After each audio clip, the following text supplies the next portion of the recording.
teman-teman sedama, terima kasih saya Namo Buddhaya. Pada kesempatan kali ini, saya akan membawakan kisah yang saya ambil dari Jataka yang berjudul Mahila Muka Jataka. Kisah ini diceritakan oleh sang Bagawa ketika beliau berada di Welmuan. Kisah mengenai Dewa Datta yang mendapatkan kesetiaan dari Pangeran Ajata I. Ia memperoleh semua keuntungan dan kehormatan darinya. Pangeran Ajata I membangun sebuah wihara untuk Dewa Datta di Gaya Sisa, dan setiap hari ia mempersembahkan 500 mangkuk nasi wangi yang berusia 3 tahun yang telah dibumbui dengan semua bumbu pilihan. Semua keuntungan dan kehormatan ini membawakan sejumlah pengikut untuk Dewa Datta yang tinggal bersamanya tanpa pernah keluar dari wihara. Saat itu di Raja Gaha hiduplah 2 orang sahabat. Satu bersumpah di bawah kedua pemuda, sedangkan yang satunya lagi bersumpah di bawah Dewa Datta. Mereka berdua sering bertemu sepanjang waktu, baik secara kebetulan maupun dengan mengunjungi wihara masing-masing. Suatu hari, murid Dewa Datta bertanya kepada temannya, "Bante, mengapa setiap hari engkau pergi berkeliling untuk makan pinapata hingga keringat bercucuran di tubuhmu?" Dewa Datta hanya perlu hidup dengan tenang di Gaya Sisa dan hidup dari makanan kualitas terbaik yang telah dibumbui dengan semua bumbu pilihan. Tidak perlu melakukan apa yang kamu lakukan. Mengapa mencari penderitaan sendiri? Apakah tidak baik bagimu untuk datang pagi-pagi sekali ke Gaya Sisa dan makan bubur nasi dan makan ketupat setelah itu? Mencoba 18 jenis makanan padat yang kami miliki, dan juga makanan lunak dengan mutu terbaik yang telah dibumbui dengan semua bumbu pilihan. Karena selalu dibujuk untuk menerima undangan tersebut, biku itu mulai berniat untuk pergi ke Gaya Sisa, dan pada akhirnya ia pergi ke Gaya Sisa dan makan di sana. Ia makan dan makan, namun ia tidak lupa untuk kembali ke Welmuana pada waktunya. Bagaimanapun, ia tidak dapat terus merahasiakan hal tersebut. Pada akhirnya, sedikit demi sedikit biku lain mulai mengetahui hal itu. Karena itu, teman-temannya bertanya kepadanya, "Bante, benarkah apa yang mereka katakan, bahwa engkau pergi menghibur diri ke Gaya Sisa dan makan di sana?" Tetapi biku itu justru bertanya, "Siapa yang mengatakan hal tersebut?" Kemudian para biku menjawab, "Si Anu yang mengatakannya." Setelah peristiwa itu, ia membenarkan perkataan para biku dengan berkata, "Auso, benar saya pergi ke Gaya Sisa dan makan di sana.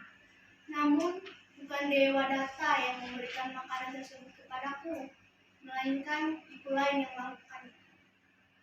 Para biku terkaget mendengar hal itu, dan pada akhirnya para biku berkata, "Auso, Dewa Datta merupakan musuh Buddha. Dengan akal liciknya, ia mendapatkan kesetiaan dari Pangeran Ajata I. Dan dengan cara jahat, ia memperoleh semua keuntungan dan kehormatan untuk dirinya. Mari, kami akan membawamu menemui Sang Buddha." Dan pada akhirnya, biku itu dibawa ke balai kebenaran. Saat tiba di balai kebenaran, Sang Buddha bertanya kepada para biku, "Wahai para biku, mengapa biku ini dibawa berlawanan dengan kehendaknya?"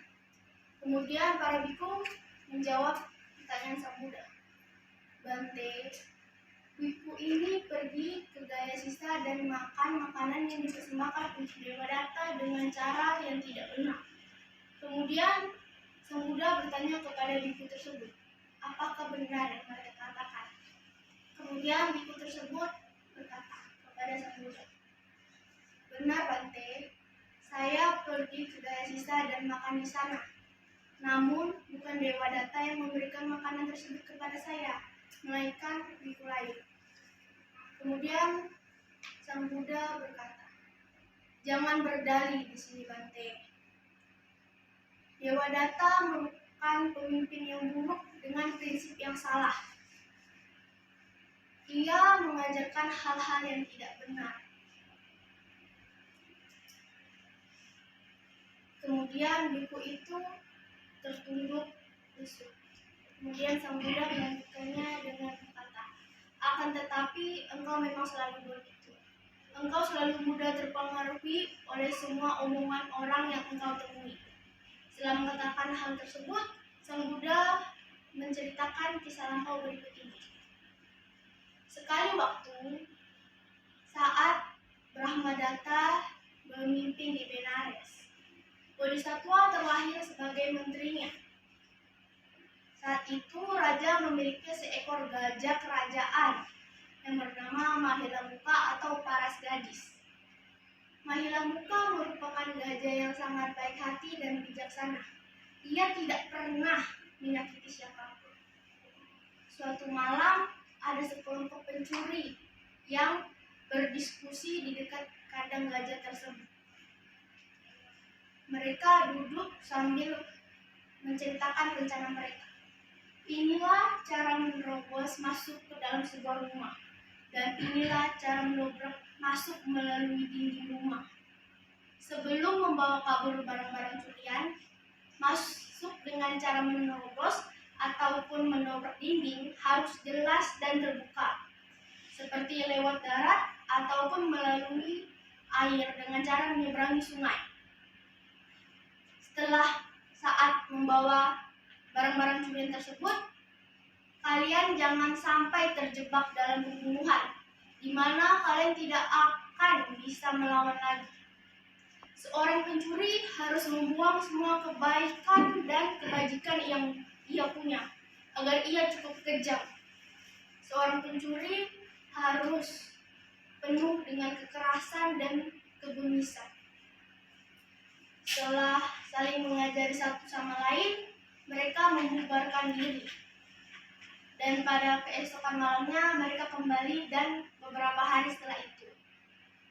Setelah itu, Mahilamuka menyimpulkan bahwa mereka sedang memberikan bimbingan kepada gajah tersebut. Dan pada akhirnya ia berubah menjadi kejam, bengis, dan penuh dengan kekerasan. Pada keesokan paginya, saat pelakinya datang, ia melilit lelaki tersebut dengan kencang dan melemparkannya ke tanah hingga meninggal. Dengan cara yang sama, ia memperlakukan orang kedua, ketiga, dan setiap orang yang mendekatinya. Berita itu telah sampai kepada raja. Raja mendengar hal tersebut, raja segera memanggil Bodhisattva.